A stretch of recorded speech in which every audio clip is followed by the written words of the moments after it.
Abram as suas Bíblias no maravilhoso livro de Efésios, capítulo 1. Nós vamos ler hoje, está aqui do 4 ao 6, mas eu vou começar do 3. O terceiro não vai aparecer aí, mas eu vou ler o 3, 4, 5 e o 6. As crianças estão no culto.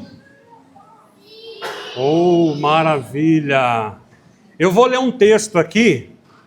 Eu quero que vocês falem para mim em qual livro da Bíblia está escrito isso. Difícil, hein? Posso ler? Então vai lá, ó. Assim como nós escolhemos a nós mesmos, em virtude da nossa própria capacidade, depois da fundação do mundo, para parecermos santos e irrepreensíveis aos nossos próprios olhos, tendo determinado nosso próprio destino, segundo o beneplácito da nossa vontade, para pertencermos a nós mesmos, mediante alguma ajuda de Jesus Cristo, para louvor e glória da nossa decisão, pela qual nos tornamos aceitáveis por nosso próprio merecimento. Onde está escrito isso na Bíblia?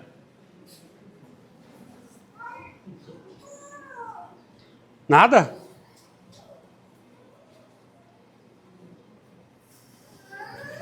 Ninguém sabe? Quando? Heresias capítulo 1. Inventários de Fernando, né? Queridos, eu li esse versículo que nós vamos ler aqui hoje, centrado no homem para as crianças. E não existe esse versículo na Bíblia. Né? Esse versículo que eu li é se o mundo fosse antropocêntrico. A salvação, o que é antropocêntrico, criança? É centrado no homem. Se a salvação fosse centrada em nós, se a história da humanidade fosse centrada em nós, como muitos acreditam, aí deveria ser assim, não é? Assim como nós escolhemos a nós mesmos. Foi nós que escolhemos a nós mesmos? Em virtude da nossa própria capacidade. Tem alguém aqui capaz? Depois da fundação do mundo. Nós fomos escolhidos depois que o mundo foi fundado? Está tudo errado. Para parecermos santos e irrepreensíveis. Só aquela capa de santidade, certo? Tudo errado, né? Aos nossos próprios olhos, determinando o nosso próprio destino segundo a nossa vontade. É assim? Absolutamente não. Que bom, vocês estão atentos, né? Tem gente aí que você vai falar alguns versículos que não está na Bíblia, ele diz que é bíblico. Mas as crianças aqui estão atentos, já sentiu o cheiro de heresias? Muito bom, queridos. Vamos lá, Efésios capítulo 1, versículo 3, eu vou, aqui está marcando 4, mas eu vou começar do 3 aqui. E eu vou dizer essa é a palavra do Senhor no final da leitura, e nós oramos, tá bom? E deixam a Bíblia de vocês aberta, porque pode ser que nós vamos para algum outro texto aqui, e aí eu preciso que vocês abram a Bíblia.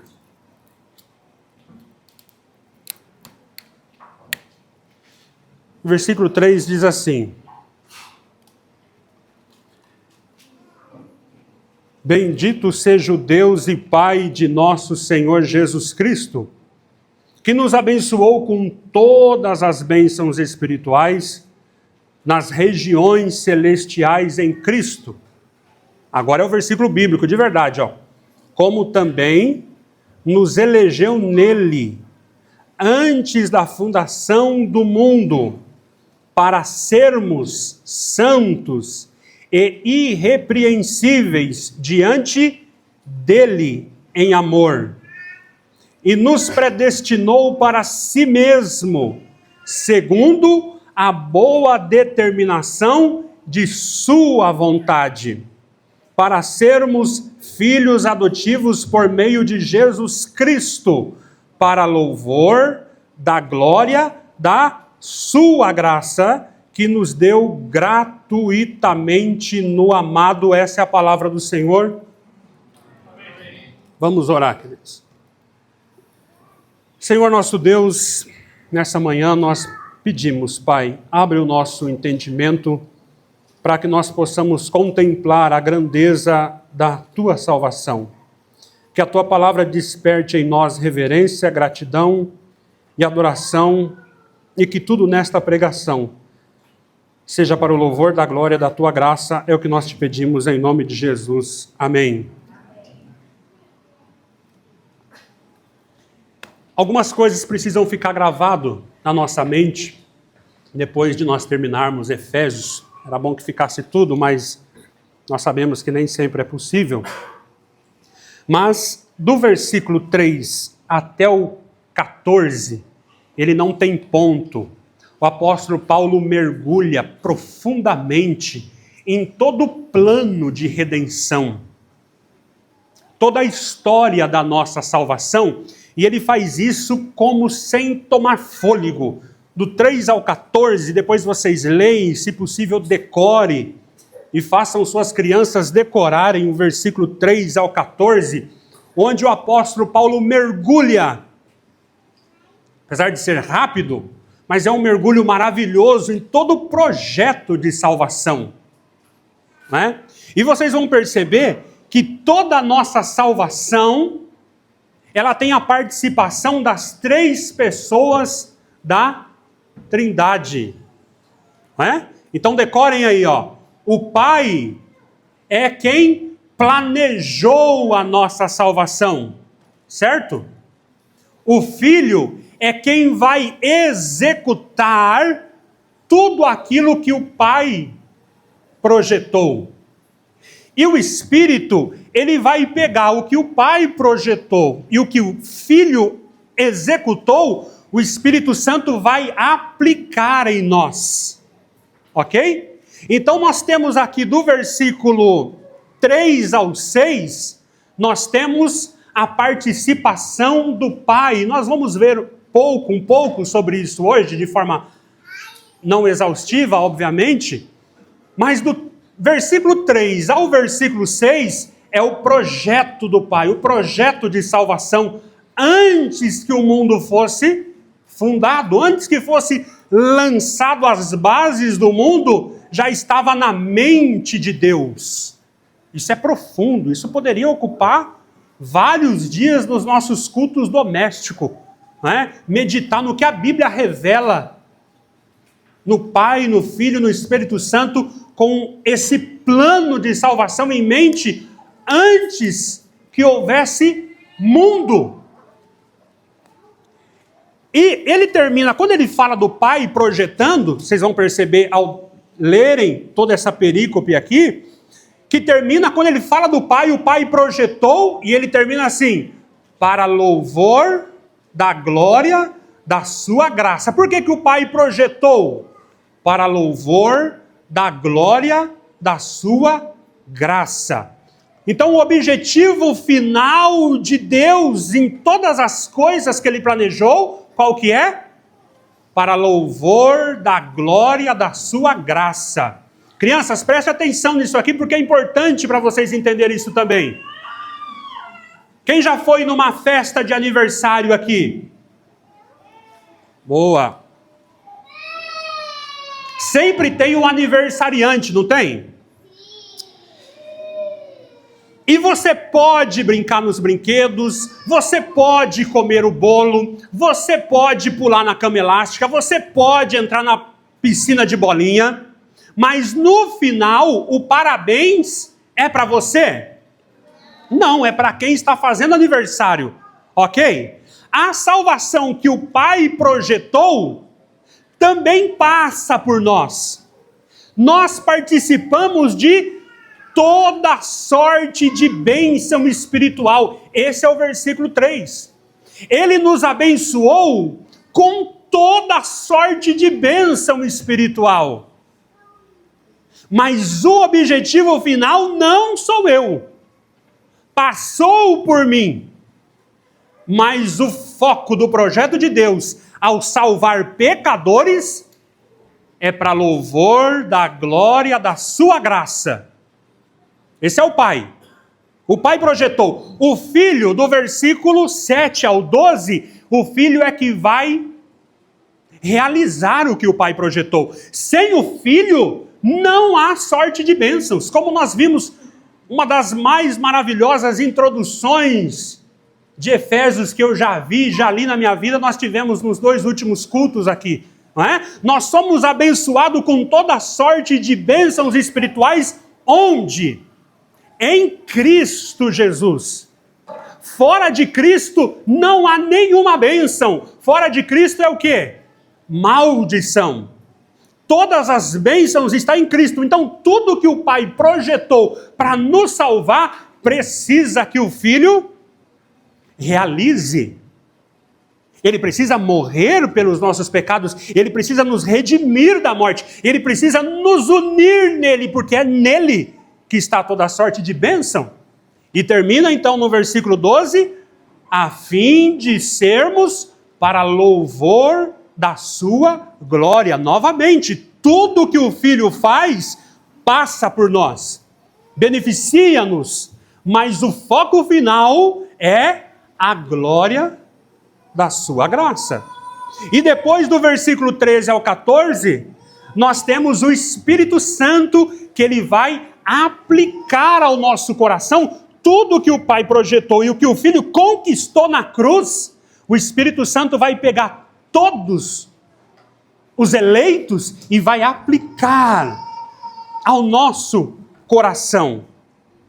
Essa é a profundidade, a grandiosidade da salvação que o Pai projetou na eternidade. Mas enquanto eu estou falando isso aqui, se a salvação ela é grande, maravilhosa, magnífica, isso está revelando algo também profundo, que nós nunca podemos perder isso de vista. Se nós perdermos isso de vista, você não vai achar graça, você não vai ver maravilhas no que o apóstolo Paulo está escrevendo aqui. E o que é de profundo que nós nunca podemos perder de vista? É a profundidade da nossa queda. A grandiosidade da salvação revela a profundidade da nossa queda. Se precisa de todo esse plano, execução e aplicação da salvação, é porque a nossa situação, ela era extremamente terrível. O pecado, Paulo, a hora que vai chegar aqui no capítulo 2, vocês podem virar a página aí, ele vai dizer assim, hoje nós não vamos passar por isso, mas isso precisa estar na nossa mente, para vermos a beleza do que Paulo está dizendo aqui. E ele vai dizer no capítulo 2, verso 1, ele vos deu vida, estando vós mortos. Olha a situação. Por que você precisa de toda sorte de bênção espirituais? Por que você precisa de Cristo executando o que o Pai projetou? E o que o Pai projetou é a morte do Filho. E por que agora você precisa do Espírito Santo selando você para o dia da redenção? Ou seja, o Espírito Santo não só coloca em você, aplica em você, como ele garante a tua caminhada até o final. Porque a nossa situação é terrível. E Paulo vai dizer aqui, ele vos deu vida, estando vocês mortos nas vossas transgressões, em delitos e pecados. Olha o versículo 2 do capítulo 2, nos quais andastes no passado, no caminho, olha a situação, olha a nossa situação, antes do Espírito aplicar no nosso coração o que o Filho fez e o que o Pai planejou. Nos quais todos nós antes andávamos, segundo o curso deste mundo, segundo o príncipe do poderio do ar, do Espírito que agora atua nos filhos da desobediência, entre os quais todos nós também antes andávamos, seguindo os desejos carnais, fazendo a vontade da mente, e éramos por natureza filhos da ira. Queridos, a situação de morte em nós é tal que nós estávamos num mundo que seguia um curso de morte. Curso aqui lembra-se de um rio que as águas descem, e você estava dentro desse rio e a água te empurrava para o abismo. Mas você estava nadando contra a maré? Também não. Nós seguíamos o curso desse mundo, nós fazíamos tudo aquilo que vinha à nossa mente. E o que havia na nossa mente? Ira e inimizade contra Deus. E ainda principados e potestade que dominava sobre nós. O que há em nós para escapar dessa situação de morte espiritual? O que há em nós? O que nós podemos fazer? Nada. Nós precisamos de uma salvação projetada por Deus, realizada pelo Filho e aplicada pelo Espírito Santo. Sem essa obra trinitária, sem toda a sorte de bênção sobre nós, não há nenhuma escapatória para nós sairmos disso aqui. Então a grandiosidade da salvação revela a profundidade da nossa queda. Nunca se esqueça disso. Então o morto, ele não precisa de orientação. A sociedade não precisa de mestres, simplesmente para nós trazermos a redenção para essa sociedade. O que nós precisamos? De toda a sorte de bênção. A salvação é radical, produzida pelo Pai, Filho e Espírito Santo, porque a nossa ruína, ela é radical. E se bastasse apenas informação, nós não precisaríamos de regeneração. Não precisaria o Espírito Santo vir em aplicar a vida que Cristo conquistou na cruz ao morto. Educação, divisão de renda, justiça social, isso não resolve o nosso problema. Nós temos uma corrupção que nos alcançou profundamente. E o preço do resgate da nossa redenção vai estar no versículo 7. Paulo vai dizer, nele temos a redenção pelo seu sangue. É sangue. Nós fomos comprados com o sangue de Jesus Cristo. E aqui eu quero chegar num ponto com os irmãos, porque Paulo vai insistir muito nisso. Que tudo isso é para louvor da glória da sua graça.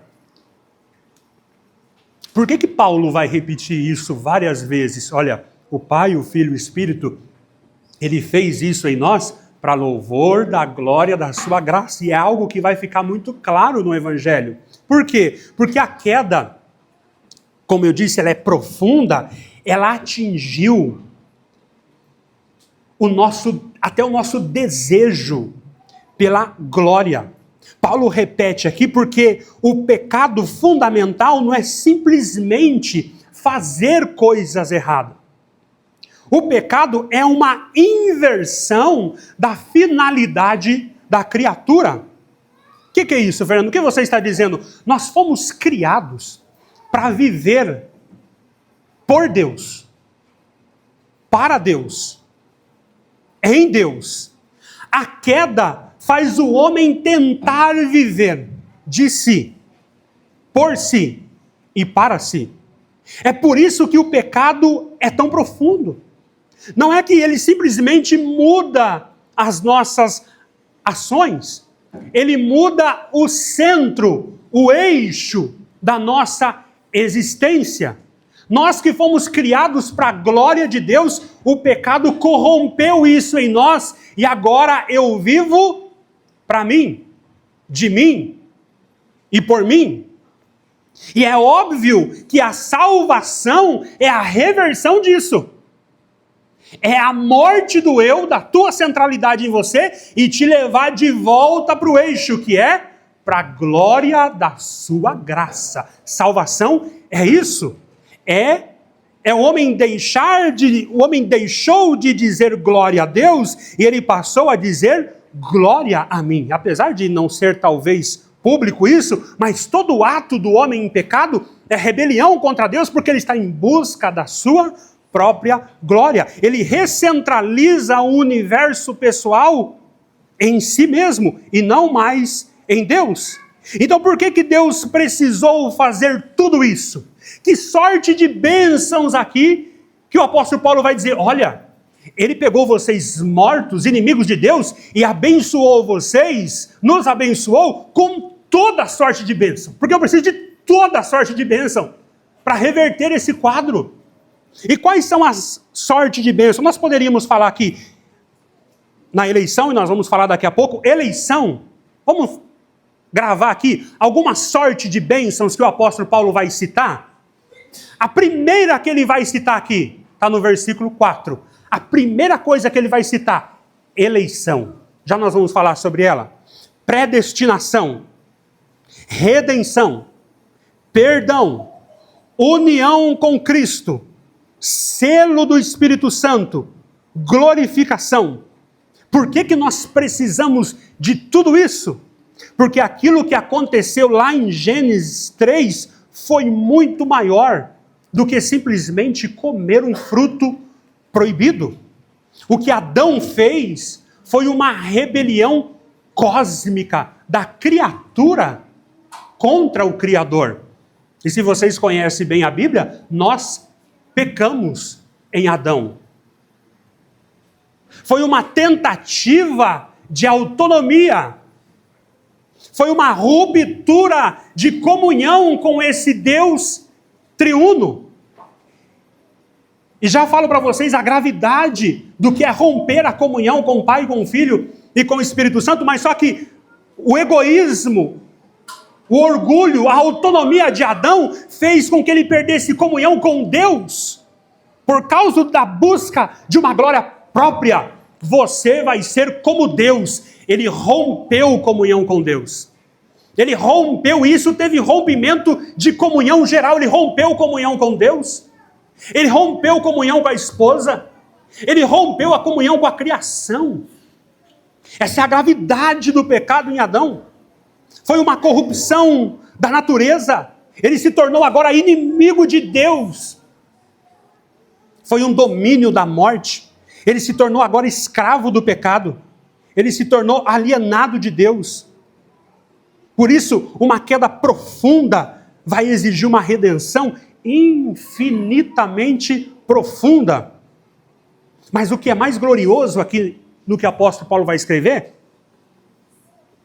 porque ele não está falando aqui da profundidade da queda.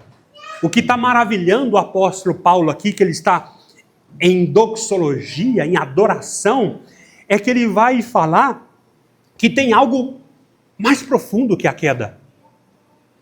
Onde abundou o pecado, superabundou a graça. E ele não está falando aqui da profundidade da queda. Isso é o que eu quero deixar na mente dos irmãos, isso é o pano de fundo. Mas o que ele está maravilhado aqui é com a profundidade da graça de Deus, que olha para pecadores, que buscam, que roubam a glória de Deus, e a graça de Deus cobre a multidão dos nossos pecados em Cristo Jesus. A graça, ela foi mais profunda que a queda. Se o pecado atingiu o homem profundamente, o Pai foi mais longe no seu propósito.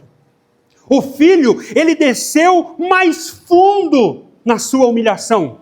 E o Espírito Santo penetrou nas profundezas do nosso coração com a sua graça. E o apóstolo Paulo, ele está maravilhado com esse Deus Pai, Deus Filho e Deus Espírito que desce nas profundezas do homem, e onde abundou morte, superabunda a sua graça. Por isso Efésios não termina exaltando o tamanho da queda. Ele termina repetindo vez após vez, para louvor da sua graça. Se a nossa queda em maldade é de tal profundidade, se nós estamos mortos, se nós somos inimigos de Deus por natureza, se nós rejeitamos a Deus, se nós não podemos ver o reino de Deus, se nós estamos num curso que caminha cada vez mais longe de Deus, qual é a primeira bênção que o apóstolo Paulo vai dizer? Olha, vocês, nós, fomos abençoados com toda sorte de bênção espiritual. Qual é a primeira bênção que vem na mente do apóstolo Paulo? Os irmãos leram aqui? A primeira bênção que ele vai citar aqui é, olha, bendito seja o Deus e Pai de nosso Senhor Jesus Cristo, que nos abençoou com todas as bênçãos espirituais nas regiões celestes em Cristo. Olha a primeira bênção. Paulo, então faz a lista para nós aí. Qual foi as bênçãos? A primeira. E por que ele vai colocar por primeiro? Porque é a fonte. Sem essa primeira bênção, nós não teríamos absolutamente nada. Por que ele vai colocar essa doutrina e essa bênção como primeiro? Porque sem ela, alguém que está morto em delitos, pecados, ofensa, alguém que está dominado pelas principados e potestade do ar, alguém que está numa correnteza diabólica de pecado e de iniquidade, se não tiver essa primeira bênção, nunca vai mudar absolutamente nada na vida dele. Ele quer ir para longe de Deus, o mundo o leva para longe de Deus e os demônios empurra para longe de Deus. Como ele vai escapar disso? Nunca. Ele não quer. O mundo empurra, os espíritos o dominam, não há o que fazer. Então Paulo vai colocar como também nos elegeu nele, antes da fundação do mundo, para sermos santos e irrepreensíveis diante dele em amor. Qual é a primeira bênção que o apóstolo Paulo coloca? Eleição. E Paulo, ele está em adoração. Estranho, porque eleição e predestinação é um tema, principalmente em nossos dias, que gera muito debate, muita briga. As pessoas ficam revoltadas, não é? Quando fala em eleição e predestinação. Ontem mesmo o pastor William estava em Diadema e alguém disse para ele: eu não concordo com a doutrina da predestinação dentro da igreja. Eu não acredito na doutrina da predestinação. Mas o apóstolo Paulo, ele não está aqui em tom de debate. E aliás, diga-se de passagem, que toda vez que o apóstolo Paulo vai falar de eleição e predestinação, ele nunca está num debate. Toda vez que ele fala em eleição e predestinação, ele está em adoração. Olha que diferença. Ele não está querendo provar nada para ninguém, debater nada com ninguém. Ele está adorando a Deus. E o incrível, se Paulo tem esse sobressalto de adoração, ele nos elegeu, nós somos eleitos antes da fundação do mundo. Ele tem esse sobressalto de adoração incrível, porque Jesus, ele tem a mesma reação.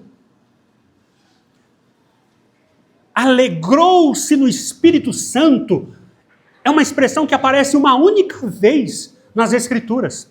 Jesus se alegrou no Espírito Santo. E adivinha o que fez Jesus se alegrar no Espírito Santo? Nós acabamos de ler. Jesus mandou os discípulos expulsar demônios e pregar o evangelho do reino que era chegado, e eles voltaram maravilhados. Olha, queridos, eles voltaram maravilhados porque os demônios se sujeitavam a eles.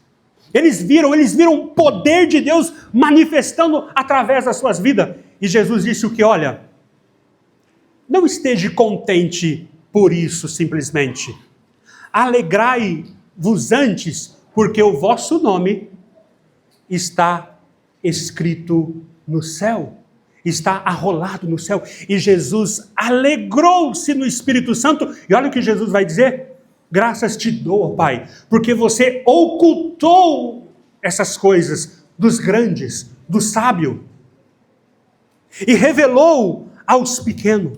Ele vai dizer: todas as coisas me foram entregues por meu Pai, e ninguém conhece quem é o Filho senão o Pai, e nem quem é o Pai senão o Filho, e aquele a quem o Filho quiser revelar. E quando Jesus está falando isso, ele está alegrando no Espírito Santo, ele está em adoração, ele está em doxologia, como o apóstolo Paulo. Por que eles foram escolhidos como os discípulos? Jesus está dando a razão aqui, a causa de tudo o que está acontecendo. Por que esses homens foram escolhidos para ser discípulo? Porque os seus nomes estavam escritos no céu antes da fundação do mundo. Por que que os meus discípulos agora receberam autoridade para expulsar demônio? Jesus está dizendo, porque o nome de vocês foram escritos nos céus. Por que vocês estão vendo a Cristo agora, enquanto os demais não me reconhecem como Deus? Porque os seus nomes estavam escritos no céu. Por que que eu posso chamar vocês de meu pequeno rebanho? Meus pequenos, por que vocês são meus? Por que vocês são pequenos? Porque o vosso nome estava escrito nos céus antes da fundação do mundo. E Jesus tem um sobressalto de alegria e ele se alegra no Espírito Santo. O que eu quero dizer com isso, queridos? Eleição, predestinação, sempre. Ele deve ser olhado por nós como adoração, doxologia. Tudo que nós temos aqui, toda a sorte de bênção que nós temos espiritual, é porque a fonte não é o que você fez, não é a sua fé, não é a sua competência, não é porque você creu, não é porque você é santo, não é porque você é irrepreensível, é porque um dia, fora do tempo, na eternidade, Deus te elegeu. Não é porque você foi santo, foi para ser santo. A causa de todas as coisas é porque o teu nome foi escrito no céu, e o apóstolo Paulo está adorando isso. E a coisa impressionante é, quando isso ocorreu?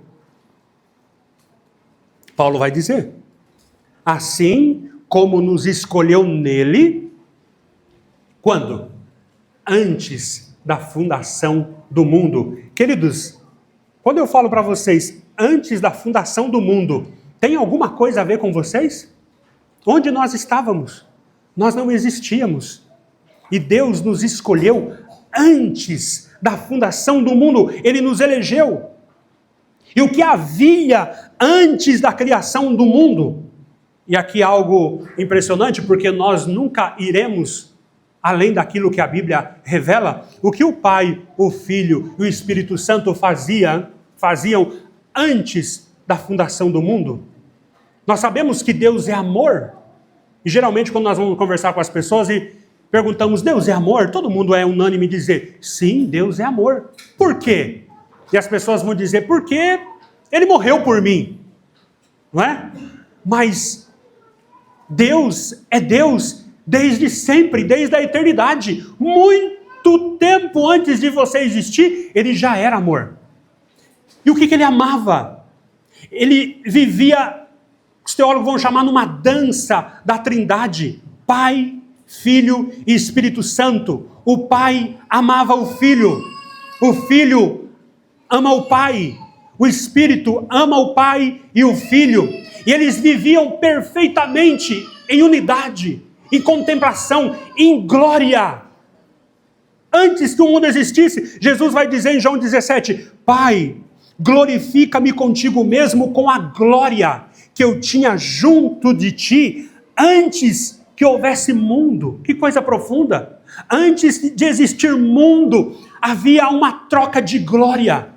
O Pai se deleitando no Filho e o Filho se deleitando no Pai. E nós vamos ver isso na encarnação. Quando Jesus encarna, tudo que o Filho quer fazer é mostrar a glória do Pai. O Filho vai dizer, tudo que eu não faço por mim mesmo, mas é o Pai em mim que faz as obras. Mas é engraçado que quando o Pai aparece e fala com voz audível ao mundo, o que o Pai fala? O Pai não fala de si mesmo, o Pai fala do Filho. Este é o meu Filho amado, a quem me comprazo. E quando Jesus fala do Espírito Santo que virá, o que ele fala do Espírito Santo? Ele, o Espírito Santo, ele não falará de si mesmo, ele vai testificar de mim. Essa é a glória que eles viviam, um apontando para o outro, em delícias e glória que nós não temos a mínima ideia da dimensão que é isso. E nós vimos isso na encarnação, Jesus dizendo, eu te glorifiquei na terra. O Pai dizendo, esse é o meu Filho, a quem me compraz. E por que isso é importante? Porque quando Deus nos elegeu, antes da fundação do mundo, e nos predestinou em amor, Deus nos amou. nessa dança da Trindade, Ele nos viu e Ele nos amou. Ele nos predestinou em amor. Ele viu, não é que nós vamos fazer parte da Trindade, tá, queridos? Mas nós vamos ter comunhão com o Pai e com o Filho. E essa troca de glória, nós vamos entrar nela. Por isso que a marca do cristão é a mesma marca do Pai, do Filho e do Espírito. Um cristão, ele não pega a glória para ele. Eu estou aqui, salvo, porque eu criei, eu fiz. Por causa do meu livre-arbítrio. Porque eu fui santo. Porque eu fui irrepreensível. Não, queridos. É eu que oro. É eu que me santifico. É eu que me arrependo dos meus pecados. É eu que mortifico os meus membros que estão sobre a terra. É eu que falo não para o pecado. Todavia, não sou eu, mas a graça de Cristo sobre mim. Que é isso? Que mentalidade é essa? Um cristão que ele percebeu que tudo que ele faz não é ele, é por causa da eleição, é porque Deus me amou antes que houvesse mundo. Pronto, você entrou na comunhão trinitária. Você tem comunhão com o Pai e com o Filho. Porque o oposto disso é a marca do pecado. Eu faço, eu fui, eu aconteço, eu mando, eu desmando, eu sou melhor, eu sou mais inteligente. Essa é a marca do pecado. Essa é a essência do pecado. Um cristão, quando ele entra nessa comunhão, o Evangelho vai quebrar isso. E por que a doutrina da eleição ela é profunda e maravilhosa para nós? Porque ela quebra todo orgulho. Por que muita gente não gosta, não crê na eleição e na predestinação? Tem vários motivos, obviamente, mas um deles, queridos, é porque quebra o teu orgulho. Não diz respeito a você. É Deus escolheu. E Paulo é muito claro, preste atenção aí no versículo 5. E nos predestinou para si mesmo, segundo a sua boa determinação de sua vontade. Por que ele te escolheu? Porque ele quis. Ele viu alguma coisa em mim? Viu? Pecado, delitos, morte, orgulho, egoísmo, ira contra ele. E ele me amou. Por quê? Porque ele quis. Tinha alguma coisa em mim? Se você pegar um morto, fala, não, vou esperar aqui, vamos ver o que vai acontecer com esse morto aqui, porque algum momento esse morto vai levantar do caixão. Queridos, pode ficar. Com o passar do tempo, o morto piora. Deus não olhou para o futuro e falou, vou ver quem é que eu vou escolher aqui. Vou fazer o seguinte, vamos olhar no tempo. Quem é que vai se arrepender? Quem se arrepender, eu vou anotar o nome dele aqui no céu. Existe essa teologia? Deus previu, Deus olhou no tempo essa multidão de pessoas mortas, em delitos, em pecados, inimigos de Deus por natureza. E Deus ficou de olho lá na eternidade, ele olhou para o tempo e disse, eu quero ver quem que vai crer na minha palavra. Aquele que crê, eu volto aqui e anoto o nome dele. Não, queridos, isso não destrói o orgulho, isso não destrói a jactância. Você está aqui porque Deus escolheu, e porque Ele escolheu? Porque Ele quis. E por que isso mexe comigo? Porque isso mostra que não há absolutamente nada em você que chamou a atenção de Deus. Por isso que foi segundo a determinação da sua graça. E quando nós estivermos na glória, eu vou perguntar para vocês, por que você está aqui? Porque eu criei no Evangelho. Verdade, você creu no Evangelho. E por que você creu no Evangelho? Por que a Dona Maria não creu no Evangelho e você creu no Evangelho? Porque eu fui mais humilde do que ela. No final das contas, foi a sua humildade que te trouxe aqui. Não destruiu o orgulho. Eu vim porque eu criei, mas por que a dona Maria não creu? Por quê? Ela tem uma dificuldade para entender o evangelho. Eu sou mais inteligente, eu entendi mais rápido e vi que fazia sentido. Então você está aqui por causa da sua inteligência. Então é para louvor e glória de Jesus, um pouco. Mas a sua inteligência que foi o fator determinante para você estar aqui. Nenhum crente vai falar isso no céu, querido. Nenhum. Se eu perguntar para um crente por que você está aqui na glória, ele vai dizer, eu não faço ideia, Fernando. Deus me escolheu. O que ele viu em você, Fernando, para ser bem sincero, dos meus parentes, eu acho que eu era o pior. Eu acho que eu era o mais incrédulo. Eu acho que eu era o mais religioso. Eu acho que eu era o mais arrogante. Mas sabe de uma coisa, Fernando? Deus escolheu as coisas vis, desprezíveis, as coisas que nada são, para louvor da glória da sua graça. Percebe, queridos? Percebe que essa doutrina mexe tanto com as pessoas, porque ela mata, ela quebra aquilo que a gente mais quer valorizar. Eu fiz alguma coisa. Talvez as pessoas têm medo de ficarem velhas e o orgulho faz isso, porque nós temos medo de, meu Deus, eu vou ter que depender do meu filho, eu vou ter que depender de todo mundo, eu não vou conseguir trocar uma lâmpada, trocar uma resistência de um chuveiro e ter que depender de outro totalmente, é algo que mexe com o nosso orgulho. Pois bem, na fé cristã, Deus vai matar o teu orgulho. Paulo vai dizer, onde foi parar o teu orgulho? Onde está logo a tua jactância? Onde está o orgulho? Se a salvação é pela fé, é pela graça mediante fé, onde está o orgulho? É destruída.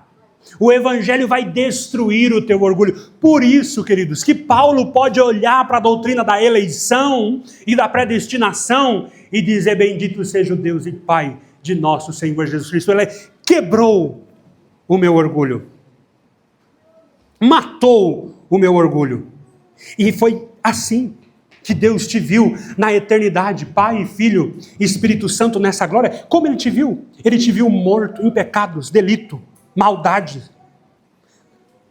A raiz do pecado que havia no nosso coração era disputa pela graça, e já nós vamos chegar lá em Romanos 2, e Paulo vai dizer, pela graça sois salvos, não vem de obras. Por que Paulo não vem de obras? Para que ninguém se glorie. Olha, a finalidade, se de um lado é que a graça receba toda a glória, do outro lado é para calar toda a glória humana. Isso é salvação. É falar, não há motivos em mim. Percebe, queridos, que eleição e predestinação não é tema para você se orgulhar em brigas, em debates intermináveis, mas é para adorar a Deus. E é uma conversa que só crente pode entender. Percebe isso? Isso é uma conversa de família. O mundo que está em inimizade com Deus não pode entender essas coisas profundas que o apóstolo Paulo está dizendo. Você não pode dizer, eu me elegi, eu me predestinei, eu me regenerei, eu comprei a minha redenção, eu me selei com o Espírito Santo. Tudo isso, cada etapa da salvação, é Deus que fez e tudo começou nele. Antes da fundação do mundo você não existia, não tem absolutamente nada a ver contigo. O Pai elege, o Filho redime, o Espírito Santo sela e o resultado disso é para louvor da glória da sua graça. Essa graça vai tirar de nós a necessidade de ser o centro. Ela vai introduzir nós numa realidade e que nós vamos aprender a dizer como o salmista, não a nós, Senhor, não a nós, mas ao teu nome da glória. E há algo mais profundo nisso, queridos.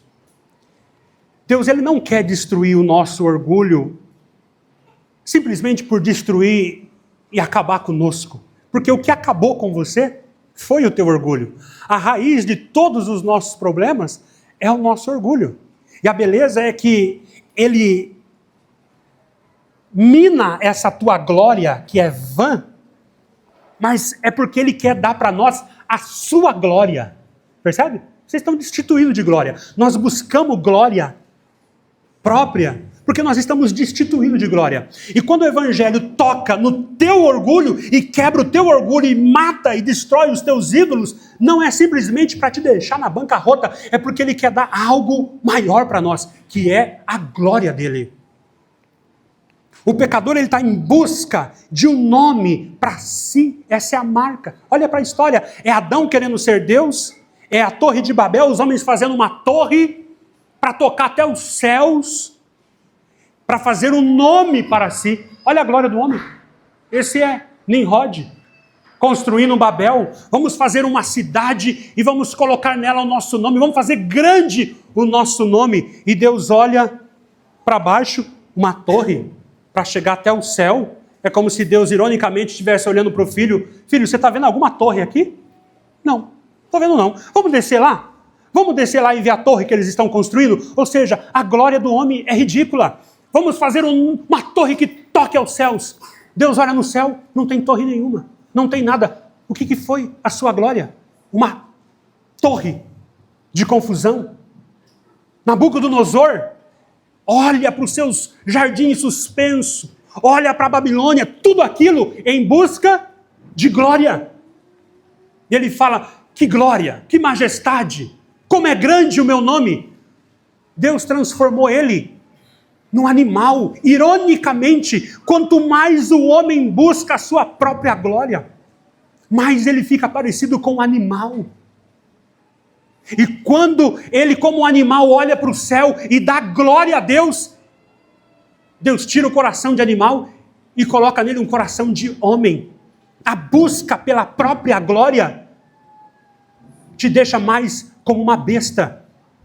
E a busca pela glória, da graça de Deus, te torna cada vez mais homem. Aliás, o verdadeiro homem que pisou aqui, ele viveu para a glória de Deus. Isso não é magnífico, queridos? Então, o pecador, ele busca um nome para si. Mas o que Deus faz é dar para nós um novo nome, é colocar o nome de Cristo em nós. Nós estamos buscando grandeza independente de Deus, e Deus faz isso no Filho. O pecador, ele quer se elevar, e Cristo vem aqui, ele desce, ele é crucificado, ele é sepultado, e ao ressuscitar, ele nos levanta com ele, está vendo? Cristo verdadeiramente nos humilha, ele mata na sepultura todo o nosso orgulho, mas depois ele ressuscita, e nós ressuscitamos com ele. Então a redenção que Paulo está falando aqui, que elegeu, predestinou toda essa sorte de bênção, não é simplesmente Deus esmagando o teu orgulho, é Deus substituindo essa tua glória falsa, para que você possa participar de uma glória verdadeira, aquela que o Filho tinha com o Pai antes da fundação do mundo. Eu quero que vocês vejam a minha glória, e que onde eu estiver, vocês estejam também. E o que mata isso, de novo, é o Evangelho. Mais precisamente aqui, a doutrina da eleição. Você não estava lá e Deus te amou, conhecendo você. Toda a tua sujeira, todos os pecados que você vai cometer, Deus sabia. Deus viu e Deus te amou. Não é a tua performance que faz você mais ou menos. Deus te amou. Segundo a sua boa determinação da sua vontade, Deus escolheu. Deus fez todas as coisas, e há uma diferença entre eleição e predestinação. Ele nos elege, ele nos escolhe e ele nos predestina. Escolher é ele pegar dessa multidão de pessoas, ele vai escolher quem ele quer salvar. Como ele escolhe isso? Que critério ele usa? A Bíblia é muito clara. A sua vontade. Para aqueles que serão reprovados por Deus, Deus está sendo injusto? Absolutamente não. Vocês lembram do texto que nós lemos hoje aqui pela manhã? O povo de da cidade de Jesus, de Cafarnaum, disse: olha, se você fez milagre nas outras cidades, aqui você vai ter que fazer mais milagre, porque você é nosso. Você tem que fazer milagre aqui, porque você é dessa cidade. Jesus vai lembrar do Velho Testamento. Lembra quando faltou água, faltou pão em Israel? Para quem foi enviado o profeta Elias? Para alguma viúva de Israel? Não. Ele foi enviado para uma viúva lá de Serepta. Ela teve água, ela teve pão. Israel? Quantas viúvas tinha Israel? Quantas viúvas passando fome tinha Israel? Foi algum profeta lá levar comida para ela? Deus mandou lá? Não. Sabe o que Jesus está dizendo, queridos? Eu não devo nada para vocês. A minha graça é livre. Lembra do leproso, Naamã leproso? Quantos leprosos tinha Israel? Algum profeta foi curar algum israelita que tinha lepra? Não há nenhum relato na Bíblia. Para quem que Deus mandou o profeta curar? O Naamã, Ciro? Nem a israelita. Quando falaram isso, o que Jesus está... Eles entenderam. O que Jesus está dizendo é: eu não tenho que fazer nada. O que eu faço é graça. O que vocês merecem é condenação e ira. Se vocês não acordaram agora, hoje, debaixo da ira de Deus, tudo que vocês têm é graça. E eu não devo cura para nenhum leproso. Eu não devo pão para nenhuma viúva. E tudo que vocês têm é graça. Está vendo, queridos? Essa é a liberdade da graça de Deus. Então, para os homens que se perdem, eles se perdem porque rejeitam a Cristo. Porque são mortos em delitos, pecados e ofensas. E Deus está sendo absolutamente justo ao condenar pecadores. A grande pergunta que assusta aqui o apóstolo Paulo é: como é que Deus me escolheu? A pergunta do apóstolo Paulo não é como é que Deus reprova o mundo. A pergunta da Bíblia é: como é que Deus salva um pecador como eu? Enquanto nós não tivermos essa mentalidade, nós não vamos ver beleza na história da redenção e no que Cristo fez. Deus não deve absolutamente nada para ninguém, mas Ele nos abençoou com toda a sorte de bênçãos. Amém, queridos?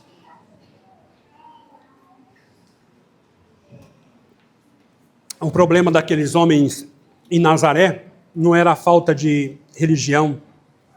Eles achavam que, por pertencerem a Israel, Deus devia para eles alguma coisa. Por isso Jesus fala da viúva de Serepta. Havia muitas viúvas em Israel, mas Elias foi enviado a uma estrangeira. Havia muitos leprosos em Israel, mas Naamã, o sírio, que foi purificado.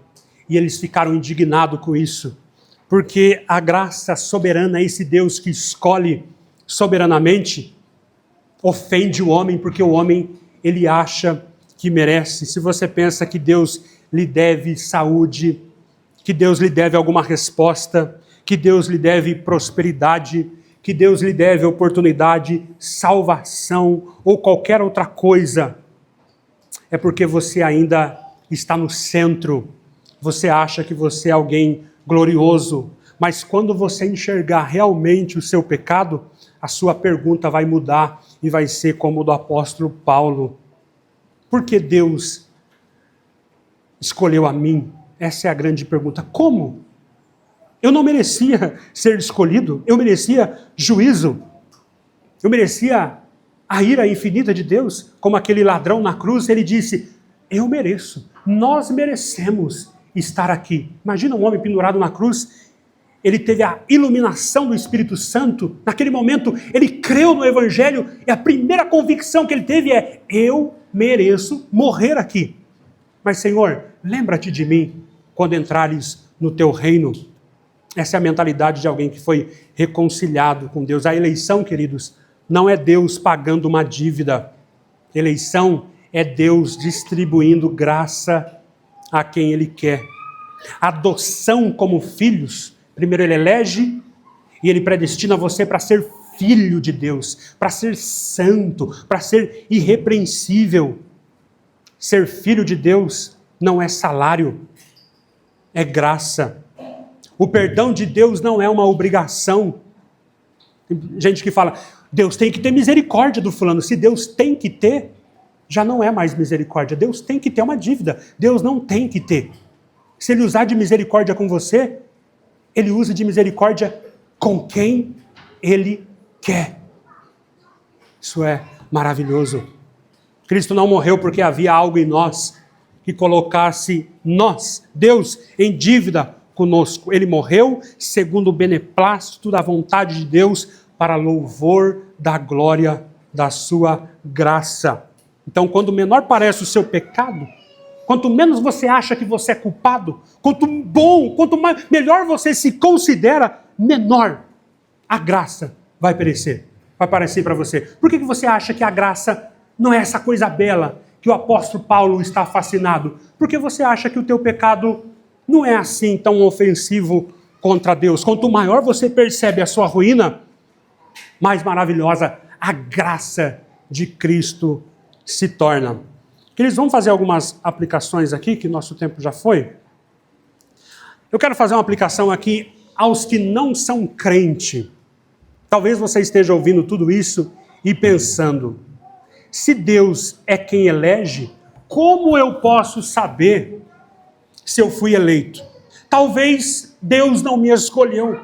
Então, se Deus não me escolheu, eu não posso fazer nada. Queridos, mas Deus ordena que você investigue o seu decreto antes de vir a Cristo? Não, Ele não ordena você investigar quem é que Deus elegeu.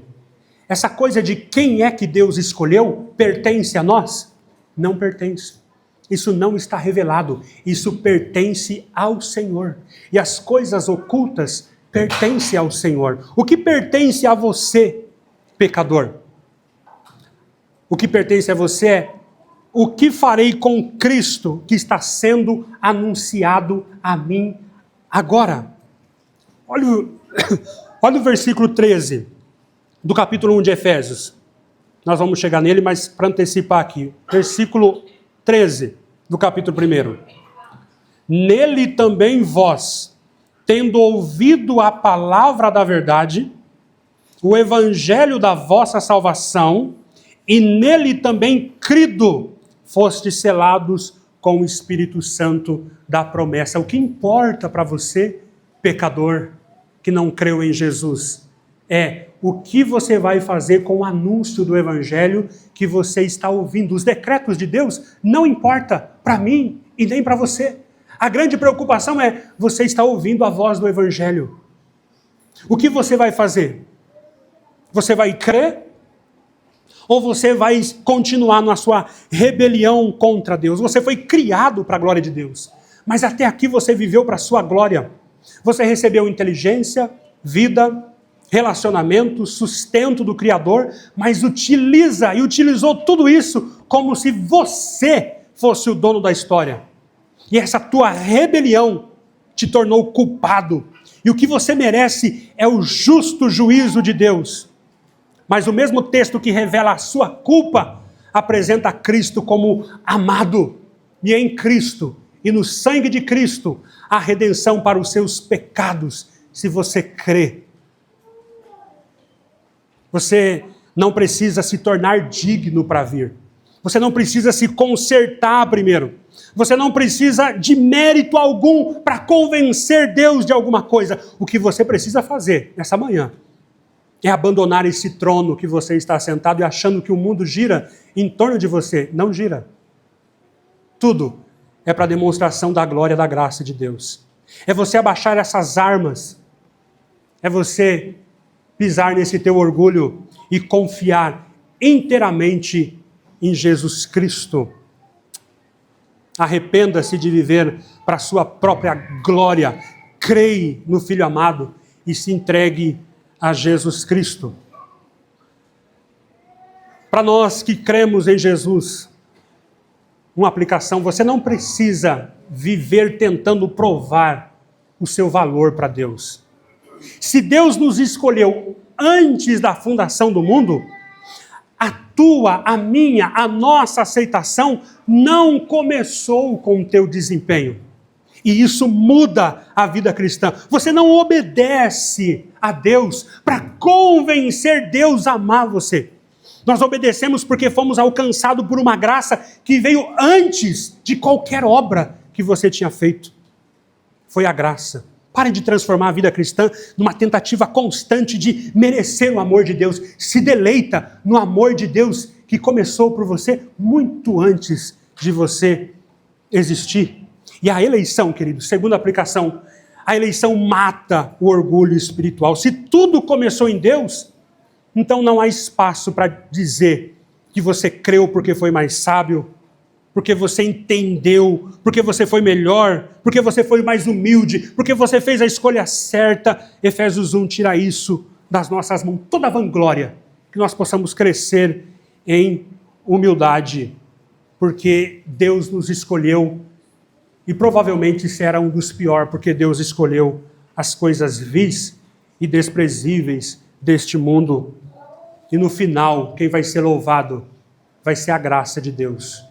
Vai estar um monte de gente na glória, gente que não presta, desprezível, vil, amado, mas que foi alcançado pela graça de Deus.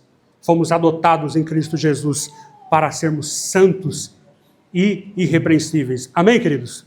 Vamos orar? Curve suas cabeças, vamos orar. Pai eterno, nós te louvamos porque nossa salvação não começou em nós, começou na tua graça. Antes da fundação do mundo, quando nós não existíamos, teu propósito estava firmado em Cristo. Por isso, Pai, tira de nós todo orgulho, toda comparação, toda tentativa de merecer aquilo que só poderia ser recebido pela tua graça, Pai. Faz-nos santos, porque nós fomos escolhidos para isso. Que os nossos sentimentos mudem e que nossa mente esteja firmada no teu propósito, que é revelar a tua glória. E se o nosso coração, nessa semana, quiser ocupar o centro, faça-nos lembrar dessa pregação, que tudo é para o louvor da sua graça, Pai. É o que nós te pedimos, te agradecemos, em nome de Jesus. Amém.